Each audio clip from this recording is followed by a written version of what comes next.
பாக்கி எல்லாரும் கூட்டு இங்க விருந்து நடக்குது. விருந்து முடிஞ்ச பிறகு இப்போ ஒரு ராஜாவா ஆயிடுவார். அப்போ ராஜா வரணும். இப்பதான் என்ன நினைக்கிறேன், இந்த நாத்தான்கள் இதெல்லாம் கேள்விப்பட்டு நேரே பத்சேபாள்கிட்ட ஓடி போறாரு.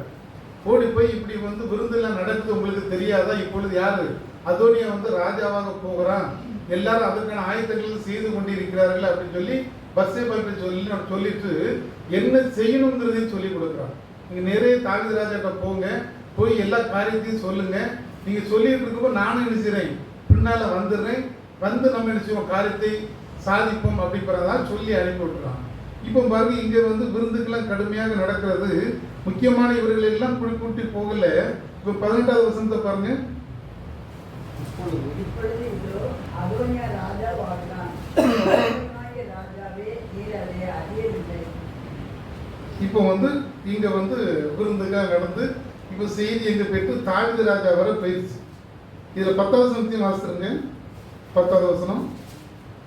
தீர்க்கதரிசியாகிய நாத்தானையும் பெனாயாவையும் பராக்கிரமசாலிகளையும் தன் சகோதரனாகிய சாலமோனையும் அழைக்கவில்லை. இதை எல்லாம் ராஜாவுக்கு சொல்லியாச்சு. தாவீது ராஜாட்ட சொன்ன உடனே அப்ப தாவீது ராஜா அதே நேரத்தில் நாத்தான்வேல் உள்ளுக்கு வர்றாரு. பத்சேபாள் எல்லாத்தையும் விலக்கி சொல்லியாச்சு. நீங்க ஏற்கனவே வந்து சாலமோனை தான் ராஜாவாக மாற்றுவேன்னு சொல்லி ஏற்கனவே தேவனை கொண்டு சொல்லி இருக்கீங்க. இந்த சூழ்நிலையில் இப்படி ஒரு சங்கதி நடந்து அதோடய வந்து ராஜாவாக மாறுகிறாரே அப்படின்னு சொல்லிட்டு இருக்கும்போது உள்ளுக்கு நாத்தான் தீர்க்கதரிசியும் வந்துடுறாரு. அப்போ அவரும் அதே சொல்றாரு, இதே மாதிரி நிகழ்ச்சி நடக்குது இந்த இடத்துல, இவங்க எல்லாம் போயிருக்காங்க, என்னையும் சாலமோனையும் சில அழைக்கவில்லை, மற்றவங்களாக அந்த விருந்து நடக்கிறது அப்படின்னு சொன்ன உடனே ராஜா வந்து பத்சேபாள்கிட்ட கேட்கிறார், உனக்கு என்ன வேண்டும்னு கேட்கிறார். அப்போ நீங்க ஏற்கனவே சொன்னது போல சாலமோனை என்ன செய்யணும், ராஜாவாக மாற்ற வேண்டும் சொன்ன உடனே அவர் அப்படியே செய்யும் சொல்லி ஆணை கொடுக்கிறார். அதனால சாலமோன் ராஜாவா மாறதுக்கு போயிட்டு இருக்காரு. அப்பதான் இந்த நிகழ்ச்சிகள் நடந்துட்டு இருக்கு. இப்ப இவரு இந்த ராஜாவா மாறிட்டாரு, சிறிது காலம் தான் ராஜாவா மாறி இருக்கிறாரு. இப்போ என்ன நடக்குது அப்படின்னு சொன்னாக்க 33வது வசனத்துல பாருங்க, சாலமோன் ராஜாவா மாறுகிறார். அவர்கள் ராஜாவுக்கு பிரவேசித்த போது ராஜா அவர்களை நோக்கி, நீங்கள் உங்கள் ஆண்டவருடைய சேவகரை கூட்டிக் கொண்டு என் குமாரனாகிய சாலமோனை என் கோவேர் கழுதையை ஏற்றி அவனை தீபமும் அழைத்து கொண்டு போங்கள். போதும். அங்க வந்து ராஜாவை மாற்றுவதற்கான ஏற்பாடுகள் இருக்கு. ஏன்னா அந்த காலத்துல வந்து ராஜாக்கள் வந்து கோவேறு கழுதையில் தான் ஏறி வந்தது வழக்கம். அப்ப கோவேறு கழுதையில வந்துட்டு இருக்காரு, அவர் ராஜான்னு அர்த்தம். நம்ம நேற்று செய்தியில பார்த்தோம், கோவேறு கழுதையில ஒருத்தர் யார் இருந்தார், வந்து மாட்டிக்கிட்டார், செத்தே போனாரு. அவர் ராஜாங்கிறதுனால தான் கோவேறு கழுதையில வந்தார். அதே போல நம்ம இயேசு ராஜா இதுல தான் பவனி வந்தார், கோவேறு கழுதையில் தான் வந்தார். ஏன்னா ராஜாக்களுக்கு உரிய வாகனம் தான் இந்த கழுதை. அதே கழுதையில் தான் நினைச்சாரு, தாவீதுடைய கழுதையிலேயே சாலமோனை ஏற்று சொல்லுகிறார். இப்போ என்ன நடந்து அப்படின்னாக்கி, இவன் என்ன பண்ற, இந்த அதோனியா வந்து சாலமோன் ராஜாவாக போறாருன்றதை கேள்விப்பட்ட உடனே இவனுக்கு பயம் வந்துருச்சு. கண்டிப்பா நம்மள என்ன செஞ்சிருவான், கொன்று போட்டுருவான் அப்படிங்கிற ஒரு பயம் வந்துருச்சு. இப்போ வாசிங்க 1 ராஜாக்கள் 2ஆம் அதிகாரம் 13ஆம் வசனம் பாருங்க. 1 ராஜாக்கள் 2. குமாரனாகிய அதோனியா சாலமோனின் தாயாகிய பத்சேபாளுக்கு வந்தான். நீ சமாதானமாய் வருகிறாயா என்று அவர் கேட்டதற்கு, சமாதானமாய்த்தான் வருகிறேன் என்றார். போதும். இப்ப என்ன நடந்துருச்சுன்னா, இவன் பயப்படுறான், ராஜா வாய்த்தாருன்னு செய்தி இவனுக்கு கிடைச்சிருச்சு. இவன் கூடியிருந்து சாப்பிட்டவர்கள் எல்லாருமே ஓடி போயிட்டாங்க. 24, 25 வசனத்துல அது வருது, எல்லாரும் ஓடிட்டாங்க. அதனால இவன் நம்மளுக்கு என்ன செய்வான், சாலமோன் நம்மளை கொண்டு விடுவான் என்பதாக பலிபீட தண்டைக்கு வந்து கொம்பை பிடித்துக் கொள்கிறான். ஒருவேளை ஈட்டி வச்சு நம்மளை குத்தி போட்டுறக்கூடாதுன்னு பயந்து அங்க உட்கார்ந்துருக்காரு. அங்கிருந்து செய்தி சாலமோனுக்கு வருது, இப்படி வந்து பயந்து பலிபீடத்தில் கொம்பை பிடித்து கொண்டு அதோனியா நிற்கிறான்னு சொல்லி செய்தியும் வந்துட்டு. அப்ப சாலமோன் என்ன சொல்றாரு, அவன் வரட்டும், அவன் தவறு எதுவும் செய்யாதிருந்தால் அவன் தலையிலிருந்து ஒரு மயிர் கூட கீழே விழாது. ஆனால் தவறு செய்தால் கண்டிப்பாக அவன் கொல்லப்பட வேண்டும் அப்படின்னு சொல்லி கூட்டு வராங்க. பார்க்குறாரு, பார்த்துட்டு சமாதானம் போ, இப்போ வீட்டுக்கு போகலான்னு சொல்லி அதோனியாவே அனுப்பி விட்டுறாரு. இவனும் சரி போகும்னு சொல்லி வீட்டுக்கு வந்துட்டான். ஆனால் இருக்கல, இப்போ திரும்பி நினைக்கிறான், பத்சேபாள்கிட்ட வாரான். பத்சேபாள்கிட்ட வந்து அந்த 1 ராஜாக்கள் 2ஆம் அதிகாரம் 13, 15, 17 வசனங்கள்ல வந்து பார்க்கணும். அங்க வந்து என்ன கேட்கனா, பத்சேபாள்கிட்ட வந்து என்பது ஒரு கதை. நாம் கிட்ட ஒன்று கேட்கணும் அப்படின்னு சொல்லி வரான். 17வது வசனத்தை வாசிங்க. அப்பொழுது அவன் ராஜாவாகிய சாலமோன் உம்முடைய சொல்லை மறுப்பதில்லை. சூனேமுராளாகிய அபிஷாகை எனக்கு அவர் விவாகம் பண்ணி கொடுக்க அவரோடே பேசும்படி வேண்டுகிறேன் என்றார். இப்போ என்ன கேட்கிறாரு? அபிஷாக்கை எனக்கு திருமணம் செய்து வைங்கன்னு சொல்லி கேட்கிறாரு. இது பத்சேபாள் மூலம் பொது செய்தி. இந்த அபிஷா யாரு? தாவீதுக்கு பணிவிடை செய்தார். இவனுக்கு அவள் மேல ஒரு கண்ணு. அப்பந்தான் சாலமோன் நினைக்கிறாரு, இவனை விட்டு சரிப்பட வேண்டாம், சரிப்பட்டு வரமாட்டான்னு சொல்லி பெனாயாவை அழைத்து அவனை கொலை செய்ய சொல்லுகிறார். இந்த பெனாயா என்ன செஞ்சிட்டாரு? அதோனியாவை கொலை செய்து போடுகிறார். அதோடு அவருடைய சரித்திரம் முடித்து போகிறது. அப்போ அதோனியா என்பவர் எப்படியாவது தன்னுடைய தகப்பன் வயது சென்றவனாக இருக்கும்போது நம் ஆட்சியை பிடித்து விட வேண்டும் என்று நினைக்கிறோம். ஏன்னா வரிசைப்படி பார்க்க முடியாது. சாலமோனுக்கு தான் ராஜ்ய வம்சம் கொடுக்கப்படுங்கிறது ஏற்கனவே தானிது சொல்லிவிட்டார். ஆனால் இவன் என்ன செய்யறான்? ஒரு குறுக்கு வெளியில ராஜ்யத்தை அடைய நினைத்தான். ஆனால் கிடைக்காமல் போய்விட்டார். அடுத்தது சாலமோன் ராஜா. சமஸ்த இஸ்ரவேலுடைய 3வது பெரிய ராஜா சாலமோன் ராஜா. இவருடைய காலத்துக்கு பிறகு இந்த சமஸ்த இஸ்ரவேல் 12 கோத்திரங்களாக பிரிக்கப்பட்டு விட்டது. சாலமோன் என்பதற்கு சாந்தம் என்று பொருள். சாலமோன் என்பதற்கு சாந்தம் என்று பொருள். இவர் 3வது சமஸ்த இஸ்ரவேலினுடைய ராஜா. இவர் தாவீதுக்கும் பத்சேபாளுக்கும் பிறந்தவர். தாவீதுக்கும் பத்சேபாளுக்கும் பிறந்தவர். 2 சாமுவேல் 12ஆம் அதிகாரம் 24வது வசனத்துல நம்ம அதை பார்க்கலாம். இவர் பத்சேபாளுக்கு பிறந்தவர். இப்போ பாருங்க, அது இவருக்கு நேரம் இங்க வர இந்த பிறந்திருக்க செய்தி கேட்டு இந்த நாத்தனவேல் அங்க வர்றாரு. பார்த்து அந்த சாலமோனுக்கு புதுசா ஒரு பேர் விடுறாரு. செதக்கியா அப்படின்னு ஒரு பேர் விடுறாரு. அதுக்கு என்ன அர்த்தம்னா, கர்த்தருக்கு பிரியமானவன் அல்லது கர்த்தருக்கு அன்பானவன் என்று பெயர்.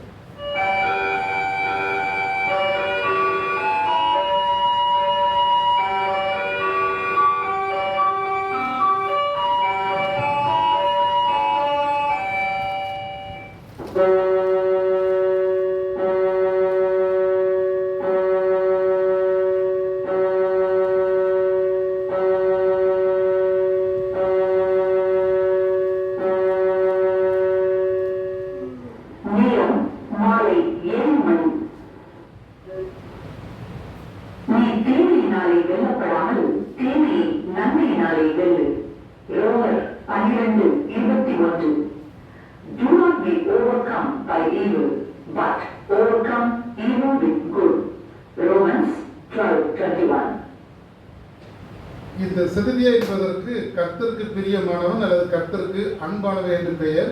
இது 2 சாமுவேல் 12ஆம் அதிகாரம் 25வது வசனத்தில் வருவது. இவர் சாலமோன் கிமு 973 முதல் 933 வரை கிட்டத்தட்ட 40 ஆண்டுகள் அரசாட்சி செய்தார். இந்த சம்பவம் 1 ராஜாக்கள் 11ஆம் அதிகாரம் 42ஆம் வசனத்தை பாருங்க. 1 ராஜாக்கள் 11:42. சாலமோன் இஸ்ரவேலை எல்லாம் அரசாண்ட நாட்கள் 40 வருஷம். 40 ஆண்டுகள் அரசாட்சி நடந்துச்சு. இவர் எப்படிப்பட்டது, இவருடைய குணங்கள் எப்படிப்பட்டதுன்னு பார்க்கும்போது கொஞ்சம் வித்தியாசமா தான் இருக்குது. ஆரம்பத்தில் இவர் ரொம்ப ஞானம் உள்ளவராக இருந்தார். ஆனால் பின்னால் போக போக எல்லாமே குறைந்து விட்டது. 1 ராஜாக்கள் 1ஆம் அதிகாரம் 11வது வசனத்தில் நீங்க பார்த்தீங்கன்னா, இங்கதான் ராஜாவாக அபிஷேகம் பண்ணப்பட போகிறார். இதுக்கு முன்னே இந்த பத்சேபாள் கதை சொல்லி பார்த்தீங்களா, அதுல இருந்தே இவர் தொடர்ச்சி வருது. இப்ப இந்த தாவீது என்ன சொல்லிட்டாரு, இவரை கொண்டு என்ன செய்யல, நீங்க ராஜாவாக அபிஷேகம் பண்ணுங்கள் அப்படின்னு சொன்னவர் 39வது வசனத்தை பாருங்க. 1 ராஜாக்கள் 1ஆம் அதிகாரம் 39ஆம் வசனம். ஆசாரியனாகிய சாதோக்கு தைலக் கொம்பை கூடாரத்திலிருந்து எடுத்துக்கொண்டு போய் சாலமோனை அபிஷேகம் பண்ணினான். அப்பொழுது எக்காலம் ஊதி ஜனங்கள் எல்லாரும் ராஜாவாகிய சாலமோன் வாழ்க என்று வாழ்த்தினார்கள். இப்போது ராஜாவாயிச்சார். அந்த அதிகாரம் ஃபுல்லாக பார்த்தாலே அப்படியே அரசாட்சிக்கு வருவது, அபிஷேகம் பண்ணப்படுவதற்கு வரக்கூடிய சம்பவங்கள் எல்லாமே இந்த 1 ராஜாக்கள் 1ஆம் அதிகாரத்துல இருந்து கிட்டத்தட்ட 46ஆம் வசனம் வரை இருக்கும். இந்த சாலமோன் அதுக்கு பிறகு என்ன பண்றாரு, அங்க இருந்து கிபியோனுக்கு போறாரு. போய் அங்க பலி செலுத்த போறாரு. ஏன்னா அதுக்கு முன்னாடி ஆலயம் இல்லை. சாலமோன் தான் முதலாவது ஆலயத்தை கட்டுகிறாரு. பலிபீடங்கள் நிறைய இருந்துச்சு. இவர் கிபியோனுக்கு போய் 1000 தகன பலிகளை செலுத்தி அங்க ஆண்டவருக்கு காணிக்கையாக படைக்கிறார். அன்று அவர் படுத்திருக்கும் போது ஆண்டவர் சொப்பனத்துல இருந்து இந்த சாலமோனோட பேசி உனக்கு நான் என்ன தரணும்னு கேட்கிறாரு. அப்பதான் சாலமோன் என்ன சொல்றாரு, ஆண்டவர் எனக்கு ஞானத்தை தாருன்னு சொல்லி கேட்டார். ஆண்டவர் அவருக்கு ஞானத்தையும் கொடுத்தாரு, அதோடு கூட கேளாத ஐஸ்வர்யத்தை அவனுக்கு கொடுத்தாரு. அப்ப இப்ப பார்க்க சாலமோன் வந்து பயங்கர ஒரு ஞானம் பெற்றவனாக மாறி இருக்கிறான். மேலும் பார்த்தீங்கன்னு சொன்னாக்கி இவருடைய ஞானத்தை கேட்டு அநேக பேர் நினைச்சாங்க இவருண்டு திருப்பி வராங்க. நீங்க ஞானத்தை கேட்கிற செய்தி வந்து வேணா 1 ராஜாக்கள் 3ஆம் அதிகாரம் 12 முதல் 14 வரை அந்த இதுல பார்க்கலாம். இவர் ஞானத்தை மட்டும்தான் கேட்கிறாரு. அப்ப சாலமோனுடைய காலத்துல மக்கள் சமாதானமாகவும் சாந்தமாகவும் வாழ்ந்தாங்க. எந்த பிரச்சனையும் இல்லை. இவருடைய அரசாட்சி காலத்துல வந்து மக்கள் சுகபோகமா வாழ்ந்தார்கள் என்று இருக்கிறது. இது நீங்க பார்க்கல. 1 ராஜாக்கள் 4ஆம் அதிகாரம் 20வது வசனத்தை பாருங்க. 1 ராஜாக்கள் 4ஆம் அதிகாரம் 20வது வசனம். யூதாவும் இஸ்ரவேலும் கடற்கரை மணலத்தனை ஏராளமாய் இருந்தது, புசித்து குடித்து மகிழ்ந்து கொண்டிருந்தார்கள். மகிழ்ந்து இருந்தார்கள். அதே போல அந்த 25வது வசனத்தை பாருங்க. சாலமோனுடைய நாளெல்லாம் தான் துவங்கி பெயர்செபா மட்டும் யூதாவும் இஸ்ரவேலும் அவரவர் தங்கள் தங்கள் திராட்சை செடியின் நிழலிலும் தங்கள் தங்கள் அத்திமரத்தின் நிழலிலும் சுகமாய் குடியிருந்தார்கள். சாலமோனுடைய பீரியட்ல யூதா மக்களும் இஸ்ரேல் மக்களும் சமாதானமாக எந்த பிரச்சனையும் இல்லாமல் சந்தோஷமாக குடியிருந்தார்கள். இந்த சாலமோனுக்கு மொத்தம் 700 மனைவிகள் இருந்தாங்க, 300 மறுமனையாட்டிகள். கொஞ்சம் நம்ம யோசிக்கிற மாதிரி இருக்கு பார்த்தீங்களா. 1 ராஜாக்கள் 11ஆம் அதிகாரம் 3வது வசனத்துல பாருங்க. 1 ராஜாக்கள் 11:3. அவனுக்கு பிரபுக்கள் குலமான 700 மனையாட்டிகளும் 300 மறுமனையாட்டிகளும் இருந்தார்கள். அவனுடைய ஸ்திரீகள் போதும், ரொம்ப பெரிய ஆள். அவருடைய இன்னும் அவருடைய வர்த்தமானங்கள் நாம் பார்க்கும்போது ரொம்ப பிரமிக்கிற மாதிரி இருக்கும். அவருக்கு வந்து 4000 ரத குதிரைகள் இருந்துச்சு, 12000 குதிரை வீரர்களும் இருந்தார்கள். 1 ராஜாக்கள் 4ஆம் அதிகாரம் 26வது வசனத்துல இருக்கும். 4000 ரத குதிரைகளும் 12000 குதிரை வீரர்களும் அவனுக்கு இருந்தார்கள். இதை விட இன்னொன்று முக்கியம், நானே அசந்து போனேன். அவருடைய உணவு பாருங்க. 1 ராஜாக்கள் 4ஆம் அதிகாரம் 22, 23வது வசனத்தை வாசிங்க.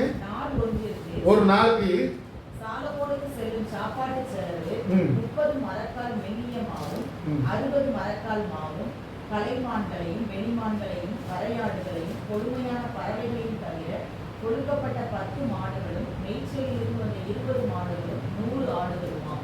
இவ்வளவு அவனுக்கு ஒரு நாள் சாப்பாடு. அவனுக்கு இல்ல, அந்த ராஜ வம்சத்துக்கு அந்த அரண்மனையில் இருக்க எல்லாருக்கும் சேர்த்து தான் இவ்வளவு செலவு ஒரு நாள் ஆகும். ஏன்னா இந்த சாலமோனை பார்ப்பதற்காக பல திசையிலிருந்து மக்கள் எல்லா பொருட்களையும் கொண்டு கொடுத்தாங்கன்றதுல இருக்காது. நீங்க பாத்தீங்கன்னா துணிகளை கொண்டு கொடுக்குறாங்க, ஆடைகளை கொண்டு கொடுக்குறாங்க, உயர்ந்த எல்லா விதமான நவரத்தினங்களை எல்லாம் கொண்டு கொடுக்குறாங்க. ஏன்னா அவனுடைய ஞானம் வந்து அவ்வளவுக்கு அதிகமாக பிரசித்தி பெற்றதுனால எல்லா தேசங்களில் உள்ளவர்களும் இவனை தேடி வந்தாங்க. இவர் வந்து கிட்டத்தட்ட 3000 நீதிமொழிகளை எழுதியுள்ளார். எத்தனை மொழிகள்? 3000க்கு மேலான நீதிமொழிகளை எழுதியுள்ளார். அதே போல 1500க்கு மேல பாடல்களை எழுதியுள்ளார். எதுல பார்க்கிறோம்? 1 ராஜாக்கள் 4ஆம் அதிகாரம் 32, 33வது வசனத்தை பாருங்க. அவன் 3000 நீதிமொழிகளை சொன்னான். அவனுடைய பாட்டுகள் 1500. தீர்க்கனோடு இருக்கிற தேர்தல் முதற்கொண்டு சுவரில் முளைத்த ஈசோ பூங்கு வரைக்கும் உள்ள மரம் முதலிய தாவரங்களை குறித்தும் மிருகங்கள், பறவைகள், ஊர் பிராணிகள், மச்சங்கள் ஆகியவையை குறித்தும் வாக்கியங்களை சொன்னான். இப்படியாக சிலர் பாடல்களை எழுதுவதில் வல்லவராக இருந்தார். இவருடைய மனைவி யாருன்னா எகிப்து தேசத்துல பார்வோனினுடைய மகளை தான் இவர் திருமணம் முடிச்சார். ஏன்னா எல்லா ராஜாக்களோட இவருக்கு தொடர்பு வைக்கணுங்கிற ஒரு எண்ணம். அதனால பார்வோன் ராஜாவினுடைய மகளை தான் இவர் திருமணம் செஞ்சிருக்காரு. அதை 1 ராஜாக்கள் 3ஆம் அதிகாரம் 1வது வசனத்திலே நம்ம பார்க்கலாம். 1 ராஜாக்கள் 3ஆம் அதிகாரம் 1வது வசனம். சம்பந்தம் கடந்து பார்வோனின் மாலத்தியை விவாகம் பண்ணி தன்னுடைய அரண்மனையையும் கர்த்தருடைய ஆலயத்தையும் இருக்கட்டும். இப்ப என்ன பண்றான்? இவளுக்கு ஒரு பெரிய மாளிகையே கட்டுறான். 1 ராஜாக்கள் 7ஆம் அதிகாரம் 8ஆம் வசனத்துல பாருங்க, அந்த அந்த அரண்மனைக்கு பேர் லிபனோன் பேர், ஒரு பெரிய மாளிகை. 1 ராஜாக்கள் 7ஆம் அதிகாரம் 8ஆம் வசனத்துல பாருங்க. அரண்மனை மண்டபத்துக்குள்ளே அதே மாதிரியாக செய்யப்பட்ட வேறொரு மண்டபமும் இருந்தது. சாலமோன் விவாகம் பண்ணின பார்வோன் குமாரத்திற்கும் அந்த மண்டபத்தை போல ஒரு மாளிகையை கட்டிவிட்டான். பெரிய மாளிகை ஒண்ணு கட்டுறான். அப்ப சாலமோன் என்ன பண்றாரு? முதல் தேவாலயத்தை கட்டுறாரு, அரண்மனையை கட்டுறாரு, தன் மனைவிக்கு ஒரு மண்டபத்தை மாளிகையும் கட்டி வைக்கிறார். இந்த சாலமோன் கிமு 931 மரித்து போறார். 1 ராஜாக்கள் 11ஆம் அதிகாரம் 43வது வசனத்தை பாருங்க, கடைசி வசனம். கிமு 931 மரித்து போறார்.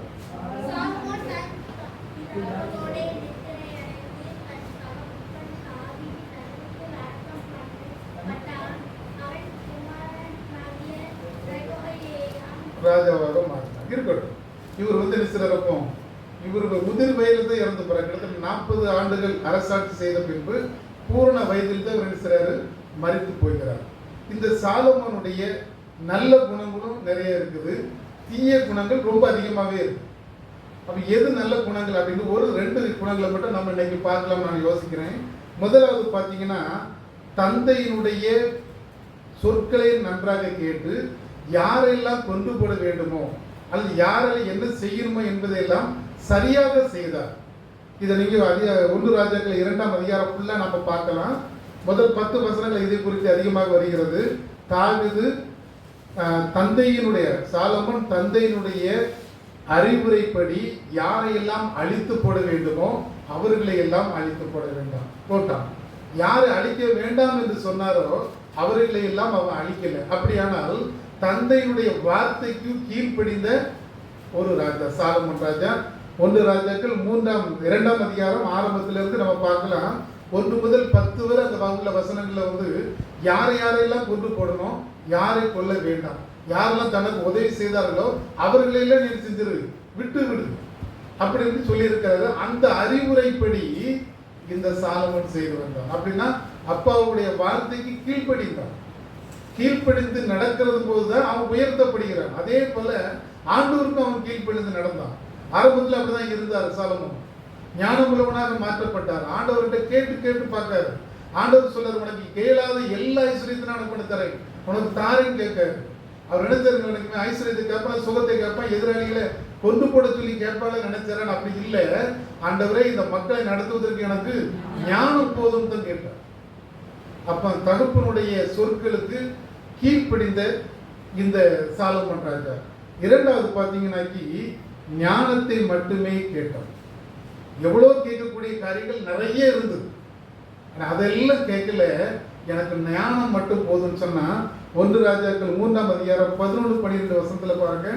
ஆகையினால் தேவன் அவனை நோக்கி, நீ உனக்கு நீடித்த நாட்களை தேடாமலும் ஐஸ்வர்யத்தை தேடாமலும் உன் சத்துக்களின் பிராணனை தேடாமலும் நீ இந்த காரியத்தையே கேட்டு ஞானம் விசாரிக்கிறதற்கு ஏற்ற ஞானத்தை உனக்கு வேண்டிக் கொண்டபடினால் உன் வார்த்தைகளை செய்தேன். ஞானமும் உலகம் உள்ள எட்டத்தை உனக்கு தந்தேன்.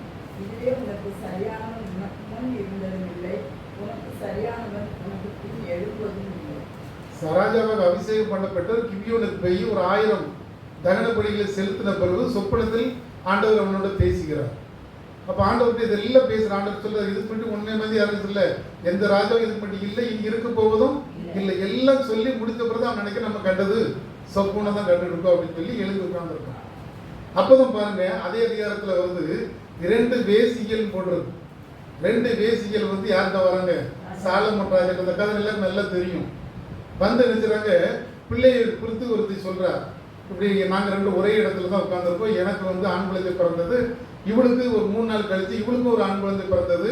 ஆனா நான் நைட்டு தூங்கிட்டு இருக்கும்போது இவள் என்ன பண்ணிட்டா, தன்னுடைய குழந்தையை தூக்கத்துல விசிட்டா, கொன்ன பிறகு என்னுடைய குழந்தையை தூக்கி தன் பக்கத்துல வைத்துக் கொண்டு அவருடைய செத்த குழந்தையை என் மேல கொண்டு போட்டுட்டு போயிட்டான்னு சொல்லி சொல்றான். தாவிது சாலமோன் ராஜா இருக்கிறாரு, பொறுமையா கேட்டுட்டு இருக்காரு. அங்க 2 பேரும் மாற்றி சொல்றாங்க, அந்த வீட்டுல வேற யாரும் இல்லை தவிர வேற யாரும் வரவும் இல்லைங்கிறதே சொல்லியாச்சு. அப்ப கேட்டுட்டு சொல்றாரு, சாலமோன் சொல்றாரு, இவள் செத்தது அவள் குழந்தை, உயிரோடு இருப்பது என் குழந்தைன்னு சொல்றா. அவ என்ன சொல்ற, செத்தது இவ குழந்தை, உயிரோடு இருக்கிறது ஏன் குழந்தைன்னு சொல்ற. அதுல ஒரு வழி செஞ்சிருவோம், சேவரை போட்டு பட்டயத்தை எடுத்து 2 பிளந்து ஆள் பாதியை கொடுத்துருங்க அப்படின்னு சொல்லி ஞானத்தோடு சொல்லுகிறார். இப்பொழுது அந்த தாய், ஒரிஜினல் தாய் வந்து நினைச்சாரு, அது ஆண்டவரே நீ அப்படி செய்யலாகாது, அந்த உயிரோடு இருக்கும் குழந்தை அவ கையிலே கொடுத்துருக்க, அவ வளர்க்கட்டும் அப்படின்னு தாய் நினைச்சாரு, துடிக்கிறார். இதை பார்த்த ராஜா தான் உண்மையான தாய் அந்த தாய் தான் சொல்லி அவ கையிலேயே கொடுத்துறாங்க. அந்த அளவுக்கு ஞானம். ஏன்னா தேசத்தை வந்து நடத்துவதற்கு ஞானம் முக்கியம். ஏன்னா இவருடைய கீர்த்தி பெருக பெருக அநேக ராஜாக்கள் எல்லாம் வந்து இவளை வந்து இவரை வந்து நினைச்சாங்க, பார்த்து ஞானத்தை கேட்கிறாங்க. ஒரு ஸ்திரீ, ராஜஸ்திரீ வந்து கேட்கிறார், உங்களை பற்றி நான் ஏதோ கொஞ்சம் தான் கேள்விப்பட்டேன், ஆனா அங்க வந்து பார்த்தா எவ்வளவோ இருக்குது, எல்லாத்தையும் பார்த்து சாதிச்சிக்கிறார். நிறைய விடுகதை கொண்டு கொடுக்குறாரு, இதெல்லாம் அழிச்சுக்கிட மாட்டாருன்னு நினைச்சு எல்லா விடுகதைக்கும் சொல்றாரு, ஆன்சர் பண்றாரு. அந்த அளவுக்கு அவருக்கு ஞானம். காரணம் வந்து கர்த்தர் என்ன செஞ்சாரு, அவருடைய ஞானத்தை கொடுத்தார், கர்த்தரிடத்துல இருந்து அன்பாக இருந்தார். அதே போல நீங்களும் நானும் ஆண்டவரோட அன்பாக இருக்கும்போது அவர் நம்மளுக்கு ஞானத்தை தருவார். எண்ணத்தை சம்பாதித்தாலும் புத்தி சம்பாதி, அதே போல நம்ம ஞானத்தையும் சம்பாதித்துக் கொள்வோம். அநேக நேரத்தில் ஞானத்தில் குறைவுள்ளவர்களாக இருக்கிறோம். நம்ம பிள்ளைங்கள் அப்படி இருக்கலாம், படிப்புல குறைவுள்ள இருக்கலாம், அல்ல ஏதோ ஒரு காரியத்தை நம்ம செய்யும் போது நமக்கு ஞானம் குறைவாக இருக்கலாம். ஆண்டவர்கிட்ட கேட்கும்போது நம்மளுக்கு நினைச்சாரு, அது பூரணமாக தெரிகிறார். நம்ம கேட்பதில்லை சில நேரங்கள்ல. பிள்ளைங்களை நம்ம படிக்கும்போது உட்கார்ந்து, ஆண்டவரே நான் படிக்க போற சாமி எனக்கு ஞானத்தை கொடுங்கன்னு சொல்லி கேட்டா ஆண்டவர் பக்கத்துல உருந்து சொல்லி கொடுத்தோம். அப்ப நம்ம செய்யற காரியங்கள் எல்லாமே ஞானத்தோடு இருக்க வேண்டும். ஞானம் இல்லாத எந்த காரியமாக இருந்தாலும் அது ஒன்றுக்குமே உதவமாக போயிடும். அப்ப நாம என்ன சொல்லணும், ஆண்டவர்கிட்ட நம்ம பிள்ளைகளை கற்றுக் கொடுக்கணும். ஆண்டவர்கிட்ட ஞானத்தை கேளு, ஞானத்தை சொல்லணும். கர்த்தருக்கு பயப்படுதலே ஞானத்தின் ஆரம்பம் அங்கதான் இருக்கு. முதல் கர்த்தருக்கு பயப்படணும், ஆண்டவர்கிட்ட பிரேயர் பண்ணணும், கேட்கணும். ஆண்டவர் நம்மளுக்கு என்ன சொல்லுவாரு, நான் கேட்ட ஞானத்தையும் கேட்காத எல்லாவற்றையும் நம்மளுக்கு அவர் தரும், ஆசீர்வாதங்களை நம்மளுக்கு தருவார்.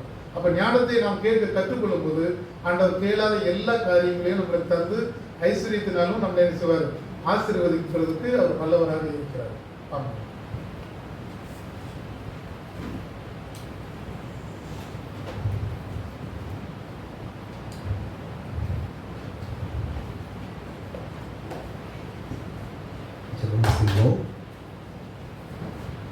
அன்பின் பரலோக பிதாவே, இந்த மாலை நேரத்திற்காக உங்களுக்கு நன்றி செலுத்துகிறோம். இந்த பொதுவான பிரார்த்தனை நேரத்திலும் நாங்கள் வந்து ஜெபிக்க கிருபை கொடுத்ததற்காக நன்றி. எங்களுடைய வாழ்வை நாங்கள் ஆராய்ந்து பார்க்கும்படி ராஜாக்களை குறித்ததான இந்த தியானத்திலே நாங்கள் பங்கு பெறுவதற்கும் தேவன் கிருபை செய்ததற்காக நன்றி செலுத்துகிறோம். 2 ராஜாக்களுடைய காரியங்களை நாங்கள் பார்த்திருக்கிறோம். அதோனியா ராஜாவை குறித்து, அவனுடைய வாழ்க்கை நோக்கங்கள், ஓட்டத்தை குறித்தெல்லாம் நாங்கள் பார்த்து, இறுதியில் எப்படி ஆண்டவரே தன்னுடைய ஓட்டத்தை முடிக்க வேண்டிய சூழ்நிலை வந்தது என்பதையும் நாங்கள் பார்க்கிறோம். ஆண்டவரே, கர்த்தருக்காக நாங்கள் காத்திருக்க, தகப்பன் சொல்லுகிறபடி நாங்கள் நடப்பதற்கு தேவன் உதவி செய்வீராக. உடைய வார்த்தைகளுக்கு செவி சாய்த்திருக்க தேவரே எங்களுக்கு கிருபை செய்திருங்க. சாலமோன் ராஜாவை குறித்தும் ஆண்டவரே, ஞானத்தில் சிறந்த இந்த மனுஷனை குறித்து, ராஜாவை குறித்து தியானிக்க தேவரே எங்களுக்கு கிருபை செய்வதற்காக ஸ்தோத்திரிக்கிறோம். ஆண்டவரே, தகப்பனுடைய வார்த்தைக்கு கீழ்ப்படிந்திருந்தவர், தகப்பன் சொன்ன காரியங்களை எல்லாம் நிறைவேற்றினவர், கர்த்தருடைய மோசேனுடைய வார்த்தைகளை கேட்டு கர்த்தருக்கு செவிசாய்த்து அவருடைய பிள்ளையாய் வாழ்ந்திரு என்று சொல்லி தகப்பன் சொன்னது போல ஆண்டவரே, சாலமோன் அப்படியே கீழ்ப்படிந்து கர்த்தருக்கு பயந்து உம்முடைய வார்த்தைகளையும் கட்டளைகளையும் கைக்கொள்கிறதிலே நேர்த்தியாய் வளர்ந்தது போல நாங்களும் தகப்பனாகி உம்முடைய வார்த்தைகளை கைக்கொள்வதற்கு எங்களுக்கு உதவி செய்யுங்க. ஒவ்வொரு நாளும் உம்முடைய வார்த்தையை பிடித்து நாங்கள் விசுவாசித்து நடக்க உதவி செய்வீராக. மோசேயின் நியாயப்பிரமாணத்தை விட்டு விடாதே, அதை காத்துக்கொள் என்று சொல்லி எச்சரித்தது போல நாங்களும் அந்த வேத வசனங்களை காத்துக்கொள்ள இதை விட்டு விடாதற்கு கிருபை செய்யுங்க. கீழ்ப்படுகிறதுனால் கர்த்தர் எங்களை ஆசீர்வதிக்கிறது, வேத வார்த்தைகளுக்கு நாங்கள் செவி கொடுக்கிறதுனால் கர்த்தர் எங்களை உயர்ந்த அடைக்கலத்தில் வைக்கிறது, எங்களை ஆசீர்வதித்து உயர்த்துகிறேன். அவ்விதமாய் எங்கள் ஒவ்வொருவரையும் ஆசீர்வதிங்க. வேத வசனத்துக்கு செவிசாய்க்கவும் கீழ்ப்படியவும் கர்த்தர் அதிகமாக எங்களை போதித்து வழி நடத்துவீராக. ஞானத்திற்கு பிரியப்படுத்தின, ஞானத்தை முக்கியத்துவப்படுத்தின ஒரு ராஜாவை நாங்கள் தியானித்திருக்கிறோம். ஆண்டவர், இதே போல நாங்கள் ஞானத்தை முக்கியத்துவப்படுத்த தேவன் கிருபை செய்வீராக. விரும்புகிறதை இடத்துல கேள் என்று சொன்னீர். விரும்பின ஞானத்தை அவர் கேட்கிறார். தேசத்தை நியாயம் விசாரிக்கத்தக்கதாக ஞானமுள்ள இருதயத்தை தாரும் என்று கேட்டபடியால் விசேஷித்த பரத்தின் ஞானத்தை தேவன் தந்தீரே. ஆண்டவரே சம்பூரணமாய் கொடுக்கிறவர், குறைவோடு ஏதோ ஒரு நாள் 2 நாள் தருகிற தேவன் அல்ல, சம்பூரணமாய் தருகிற தேவன். குறைவுள்ளவர்கள் உம்மை நோக்கி கேட்கிற போது அதை நிறைவாய் ஆசீர்வதிக்கிறவர். எங்களுக்கும் ஞானமுள்ள இருதயத்தை தருவீராக. எங்கள் நாவை ஞானம் விளங்க தருக்க கிருபை செய்திருங்க. எங்களுடைய செயல்கள் ஒவ்வொன்றும் ஞானமாய் இருக்க தேவன் கிருபை செய்து வழிநடத்துவீராக. வீடு ஞானத்தினாலே கட்டப்பட்டு அறைகளின் அருமையும் இனிமையுமான சகல பொருட்களும் நிறைந்திருக்கும் என்று பார்க்கிறோம். ஞானத்தினால் எங்களுடைய வாழ்வு நிறைந்திருக்க, ஞானத்தினால் எங்களுடைய வீடு கட்டப்பட்டிருக்க தேவன் கிருபை செய்யுங்க. கர்த்தருக்கு பயப்படுதலே ஞானத்தின் ஆர்வமாக இருக்கிறது. ஞானமே முக்கியம். ஞானத்தை சம்பாதி, எண்ணத்தை சம்பாதித்தால் புத்தி சம்பாதித்துக் கொள்ள என்று பார்க்கிறோம். ஆண்டவரே, இந்த ஞானத்தை சம்பாதித்துக் கொள்ள கிருபை செய்யுங்க. தேவனுக்கு பயப்படுகிற பயம் எப்போதும் எங்களுக்குள் இருக்கட்டும். தேவனுக்கு கீழ்ப்படுகிற அந்த கீழ்ப்படிதல் எப்போதும் எங்களுக்குள் இருக்கட்டும். உன்னத ஆசீர்வாதங்களை சுதந்திரித்துக் கொள்ள கிருபை செய்யுங்க. தேவன் ஒவ்வொருவரையும் ஆசீர்வதித்து வழி நடத்துங்க. சகல ஜனங்களை பார்க்கிறோம் விசேஷித்தவர்களாக, கர்த்தருக்குள் தேறினவர்களாய், ஆண்டவரே தேவனால் முத்திரிக்கப்பட்ட விசேஷித்த பாத்திரங்களாக சாலமோனை போல எங்கள் ஒவ்வொருவரையும் பயன்படுத்துவீராக. கர்த்தருக்காக நாங்கள் உண்மையும் உத்தமமாய் ஆண்டவரே செயல்படுவதற்கும் கீழ்ப்படிதலோடு பரிசுத்தத்தோடு செயல்படுவதற்கு தேவன் கிருபை தந்து வழி நடத்துங்க. நாங்கள் தகுதியில்லா ஜனங்கள் உடைய சமூகத்தை அர்ப்பணித்து ஜெபிக்கிறோம். குறைவுள்ளவர்கள் உடைய ஞானத்தால் எங்களை நிரப்பி சம்பூரணமாய் நிரப்பி எங்களை வழி நடத்துவீராக. ஆளுகை செய்துள்ள தேவ சமாதானம் எங்களோடு கூட இருந்து பெருகட்டும். இந்த ஆறுதலில் பங்கு பெற்ற ஒவ்வொருவருக்கும் இந்த ஆசீர்வாதங்களை கொடுத்து கர்த்தர் நிறைவாய் வழி நடத்துங்க. ஒவ்வொரு குடும்பங்களும் தேவ சமாதானம் உண்டாயிருக்கட்டும். ஒவ்வொரு குடும்பத்தில் இருக்கிற ஒவ்வொருவரையும் ஆண்டவரே ஞானமுள்ள இருதயத்தை கொடுத்து தேவன் ஆசீர்வாதத்தை வழி நடத்துவீராக. தகப்பனாகிய உம்முடைய வார்த்தைக்கு கீழ்ப்படிந்து நடக்கும் கர்த்தர் கிருபை செய்யுங்க. அதனால் தேவ சமாதானத்தை குடும்ப வாழ்க்கையில பெற்று அனுபவிக்க, தேவ வழி நடத்துதலை பெற்று அனுபவிக்க கிருபை தந்து வழி நடத்துங்க. ஒவ்வொருவரையும் ஆண்டவரே ஆசீர்வாதத்தை ஜெபிக்கும். தேவ சுகமும் பாதுகாப்பும் எல்லாரோடும் நிலைத்திருக்க வேண்டும் என்று ஜெபிக்கிறோம். கர்த்தர் ஆசீர்வாதத்தை வழி நடத்துவீராக. நாம மாத்திரம் மகிமைப்படட்டும். இயேசு கிறிஸ்துவின் நாமத்தில் ஜெபிக்கிறோம் நல்ல பிதாவே, ஆமென். நம்முடைய கர்த்தராகிய இயேசு கிறிஸ்துவினுடைய கிருபையும் பிதாவாகிய தேவனுடைய அன்பும் பரிசுத்த ஆவியானவருடைய ஐக்கியம் நம் அனைவரோடும் கூட எப்போதைக்கும் இருப்பதாக. ஆமென். தெய்வ ஆசீர்வாதத்தோடே அடியாரை அனுப்பும் வார்த்தை என்னும் அப்பத்தாலே போஷித்து வளர்ப்பியும் இப்போதும் தேடி வந்து மனதார போற்றினோம். மோட்சலோகத்தில் கழித்து உம்மை வாழ்த்தி தொழுவோம். கர்த்தர் உங்களோடு இருப்பாராக. தேவ சமாதானத்தோடு சென்று வருவோம்.